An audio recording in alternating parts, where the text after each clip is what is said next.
एक लड़की जो अकेली नहीं थी, एक जिन जिसकी रियासत अब कांप रही है, और एक जंग जो अब अपने असली मोड़ पर पहुंच चुकी है। अगर आपने पहले के हिस्से नहीं देखे तो पहले देखिए, भाग 1, जिन और अल्लाह की बंदी। और अब शुरू होता है अगला हिस्सा, जहां जोहर की असली चाल सामने आने वाली है। भाग 2, जब रोशनी का सामना हुआ अंधेरे के किले से। अब गांव के पास जो जंगल था वो अचानक से अंधेरा होने लगा। पेड़ झुकने लगे, जानवरों की आवाजें गायब हो गईं और हवा में अजीब सी गर्मी थी। गांव की एक और लड़की फरा अचानक गायब हो गई। कहते हैं वो कुएं के पास थी और फिर एक धुएं की लकीर उसे अपने साथ खींच ले गई। आयशा को समझ आ गया, ये जंग अब जोहर की चाल में बदल चुकी है। उसने कुरान उठाई, मगर इस बार तिलावत के साथ साथ उसे एक दरवाजा दिखा जो उसके ही घर की जमीन में खुल रहा था। एक रहस्यमयी सुरंग और उसके पार जिन्नों का जंगल। रात के तीसरे पहर आयशा ने वो दरवाजा पार किया। अंदर एक लंबी सुरंग थी, दीवारों पर अजीब अजीब निशान और हर 10 कदम पर एक धुआंधार चेहरा। हर चेहरा कहता, तू नहीं बचेगी, तू यहां क्यों आई? आयशा ने सूरे ताहा की आयतें पढ़ी और रोशनी में वो चेहरे जलते गए। अंत में वो एक विशाल दरवाजे तक पहुंची जिस पर लिखा था, जोहर की दुनिया, शैतानी जिनों का राजमहल।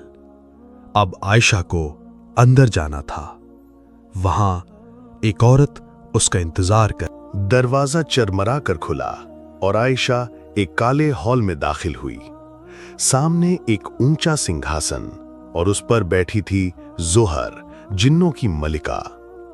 आंखें अंगारों जैसी, आवाज बर्फ सी ठंडी। तेरी हिम्मत कैसे हुई यहां तक आने की? आयशा ने कुरान थामा और शांत लहजे में कहा, मैं अकेली नहीं, अल्लाह मेरे साथ है। जोहर हंसी, लेकिन उसकी हंसी में डर भी था। उसने एक इशारे से पूरे हॉल को आग से घेर दिया। दीवारों से परछाइयां निकलने लगीं। आयशा ने सूरे रहमान पढ़नी शुरू की और हर परछाई चीखते हुए जलने लगी। जोहर गरजी, तेरे नूर से मेरी रियासत कांप रही है। लेकिन आयशा रुकी नहीं। वो आगे बढ़ी और कुरान उसके सीने से रोशनी बनकर बाहर निकली। अब बस, जोहर चिल्लाई, लेकिन बहुत देर हो चुकी थी। एक तेज रोशनी पूरे किले को हिला गई। जोहर धुएं में बदल गई और राजमहल की दीवारों पर अब सिर्फ एक नाम चमक रहा था, अल्लाह।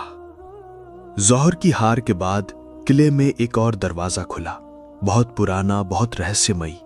उसके पीछे सिर्फ एक कमरा था और कमरे के बीचों बीच एक नूर से भारी तख्ती पड़ी थी। उस पर लिखा था, जब तक अल्लाह का नाम इस दुनिया में बुलंद रहेगा, कोई शैतान सिर उठा नहीं सकेगा। आयशा ने वो तख्ती उठाई और उसी वक्त उस किले की जमीन कांपने लगी। पूरा किला जमीन में समा गया जैसे कभी था ही नहीं। वो सुरंग अपने आप बंद हो गई और गांव की जमीन पर एक नई सुबह उगाई।